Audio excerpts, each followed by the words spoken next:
Bonjour, chers téléspectateurs francophones de Eco TV. Vous, les téléspectateurs de la Gambie et d'ailleurs, nous vous disons bonjour, bonsoir, selon où que vous soyez. C'est votre émission hebdomadaire Une semaine en Gambie avec votre hôte, Lamine Mané.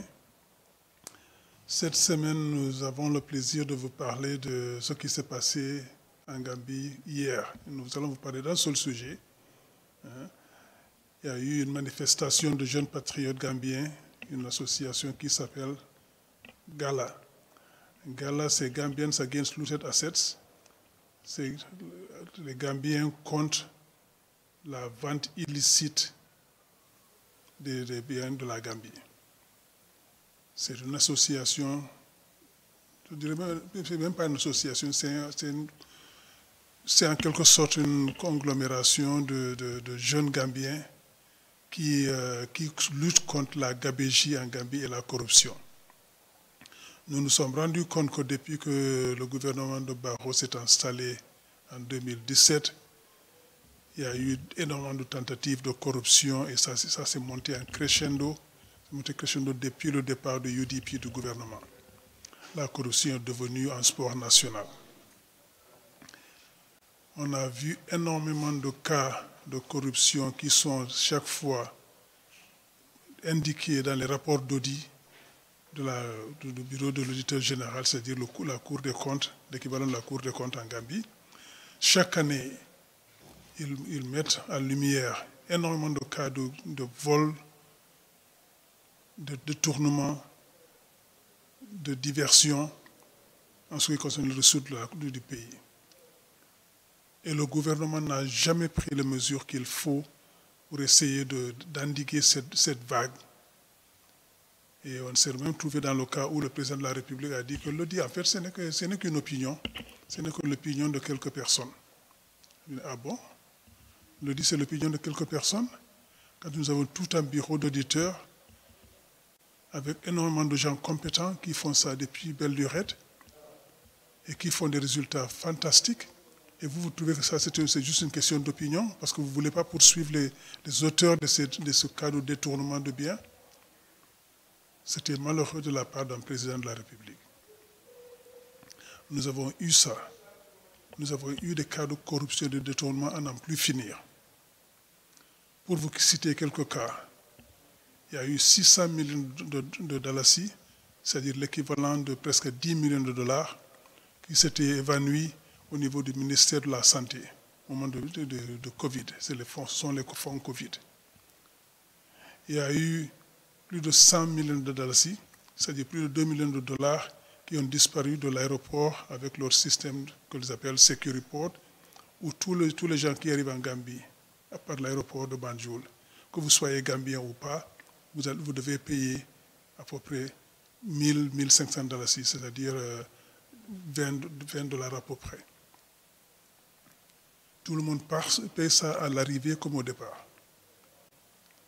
C'est le seul pays que je connaisse, moi, où les ressortissants payent pour rentrer dans leur pays et pour sortir.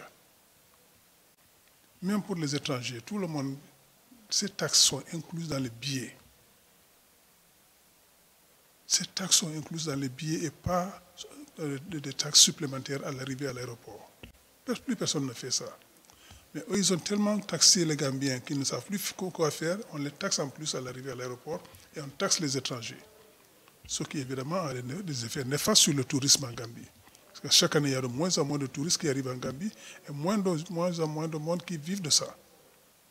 Alors, c'est tous ces cas de vol, de détournement et de gabégie qu'on vit tous les jours. Et qui ont pour résultat finalement la vente des biens saisis de l'ancien dictateur Jammeh. Quand il a été renvoyé du pouvoir par le peuple gambien avec l'appui de ECOMIG, une commission a été mise en place pour essayer de retrouver tout ce qu'il a volé en Gambie, lui et ses associés, et ses proches et sa famille. Énormément de fonds ont été saisis sur des comptes bancaires en Gambie. Énormément de biens ont été saisis, des véhicules, des maisons, des tracteurs, des fermes, même des collines et des îles.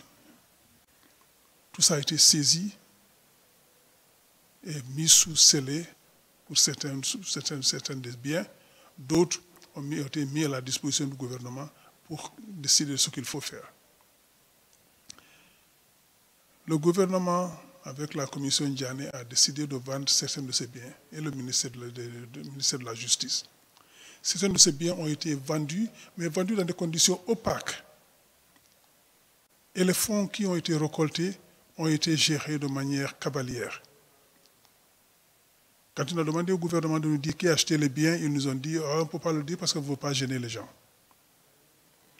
Donc ces biens qui ont été saisis de Djamé, parce qu'il les a volés de la Gambie, ou il a volé des ressources pour acheter ces biens, ou carrément des numéraires qui ont été soustraits des sociétés nationales ou de la Banque centrale et déposés sur le compte appartenant à Djamé, tous ces fonds ont été saisis. Et on ne sait pas ce que le gouvernement en a fait. On ne sait pas ceux qui ont été investis de la mission de vente de ces biens. Parfois dans des conditions opaques. On ne sait pas les fonds qui ont été récoltés après les ventes, ce qu'ils sont devenus. Tout le monde réclamait et on arrivait à un point où c'est sorti au grand jour. Et les jeunes, excédés par ceux qui arrivent à leur pays, parce que ce sont eux qui vont diriger ce pays demain, ont décidé de manifester. Ils ont fait une première tentative qui se soldait par un affrontement entre les jeunes et le gouvernement. Plusieurs ont été arrêtés, incarcérés, et ensuite ils ont été libérés. Quand le gouvernement a vu que c'est ce qu'ils faisaient, ce n'était pas tenable, ils ont relâché ces jeunes-là. Ces jeunes ont demandé encore à manifester hier pour montrer au gouvernement qu'ils vont se battre maintenant tout le temps pour que la corruption cesse dans ce pays. Le gouvernement a paniqué après la première réaction qui a eu lieu à peu près un mois et demi. Ils ont mis en place une commission parlementaire d'enquête. Au début, on était très sceptiques sur ce qu'ils pourraient faire. Mais maintenant, on voit qu'ils sont en train de faire des séances ouvertes à tout le monde et télévisées en direct. Bon, c'est encourageant. Même si les commissions d'enquête parlementaires ou autres n'ont jamais donné lieu à des résultats satisfaisants en Gambie, parce que c'était une manière d'enterrer les affaires. Cette fois-ci, nous espérons que ça va aboutir, ça va aller au bout. Mais les jeunes n'ont pas attendu ça. Ils sont sortis hier pour manifester encore, pour dire au président et son gouvernement que nous allons vous suivre au pas. Et nous ne allons pas vous laisser maintenant faire ce que vous voulez de nos ressources. Vous allez rendre compte. Et énormément de monde est sorti hier, soutenu. Ils ont été soutenus par des moins jeunes, dont moi et beaucoup de mes amis du parti UDP, mais d'autres partis également qui sont sortis. Les députés sont sortis. Certains fonctionnaires qui sont déguisés sont sortis. Le secteur privé est sorti, la société civile est sortie. Et nous allons continuer ce combat, nous allons nous battre pour que la corruption cesse dans ce pays.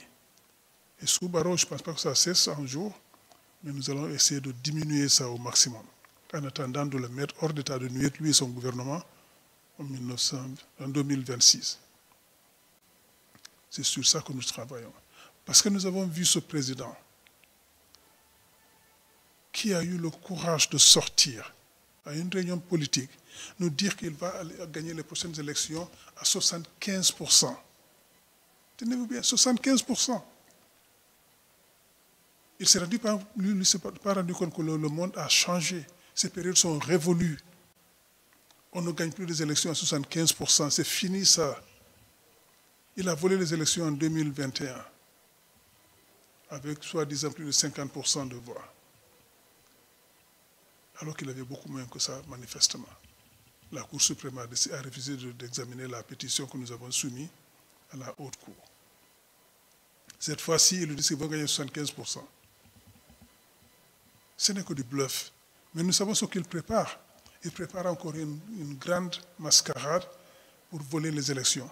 Et après, ils vont dire, ah non, nous avons gagné 75%. Tout le monde va dire, oui, 75%, peut-être il y a eu quelques cas de fraude, mais 75%, c'est trop important pour que ça change réellement les résultats des élections. C'est ce qu'ils préparent. Et nous leur disons que ça ne va pas se passer comme ça. Parce que ce qui s'est passé en 2021, c'est fini ça. Nous n'allons plus vous laisser voler les élections ici en Gambie.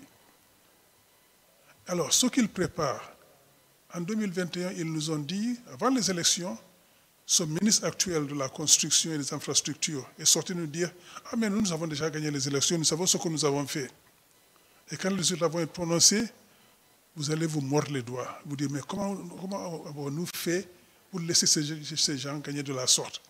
Il l'a dit à la télé, devant tout le monde. On se dit, mais il est courageux de sortir, admettre le vol, même avant les élections. Et ça s'est passé comme ça. Et nous avons voulu invalider ces résultats. La Cour suprême a refusé de nous écouter. Alors nous n'allons plus laisser cette situation se reproduire en Gambie. Les élections vont se tenir en 2026. Ceux qui ont gagné seront annoncés très tôt, comme ça se fait partout dans le monde. Les résultats vont être connus, le compte se fait sur place. Et une fois que les résultats sont déclarés par bureau de vote, nous allons les publier. Nous allons faire en sorte que tout le monde sache ce qui se passe en Gambie au moment des élections.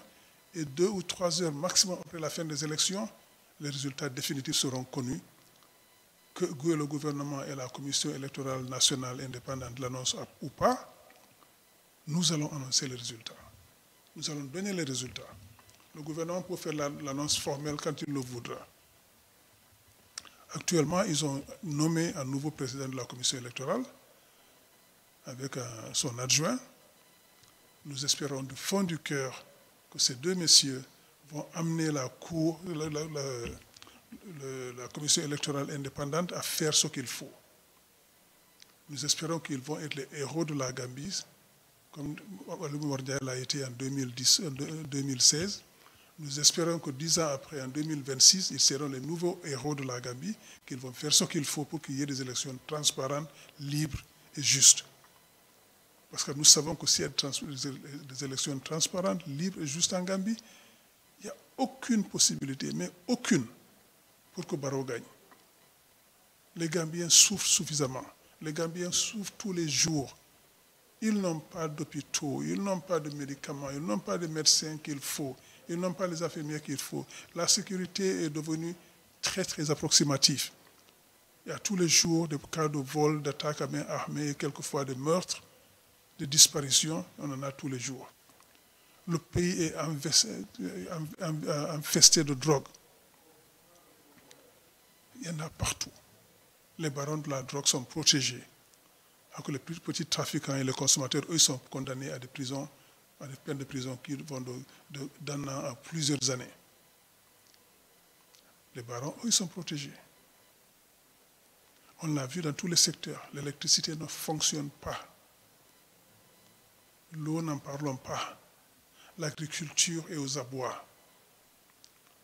Les agriculteurs qui ont vendu leur arachide de la récolte de 2025, de 2024-25, sont toujours en instance de paiement. Ils attendent toujours le paiement pour leurs arachides.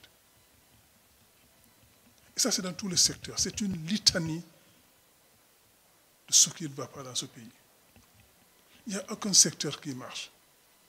Même le seul secteur qui semble marcher un peu, qui est la construction routière, tout est surfacturé. Tout est surfacturé. La seule autoroute qu'ils ont construite ici, qui s'appelle Batil Harding, normalement, pour construire cette autoroute, c'est $1 million par kilomètre. Eux, ils ont construit ça. Quand ils ont fait la première phase, c'était à 6,8 millions de dollars par kilomètre. Ce qui est déjà 6 fois et demi le taux normal. Mais ils n'ont pas fini encore. Ils ont contracté une dette supplémentaire de 45 millions de dollars pour continuer. Et aujourd'hui, la route coûte à peu près 9,7 millions de dollars par kilomètre, ce qui est une aberration, un record mondial. Donc tout ça va s'arrêter. Les jeunes continuent à se battre pour changer la situation. Les partis politiques continuent à se battre. La société civile se bat. Et en 2026, ce sera la fin de cette période cauchemardesque du gouvernement Barrow. Nous allons changer de gouvernement, amener un gouvernement digne de son nom, un gouvernement qui sera là pour les Gambiens et leurs intérêts, et nous allons changer de régime. D'ici là, nous aurons d'autres occasions de nous revoir et de parler. Nous vous disons bonjour, bonsoir, où que vous soyez, et à la semaine prochaine, Inch'Allah. Merci beaucoup. À bientôt.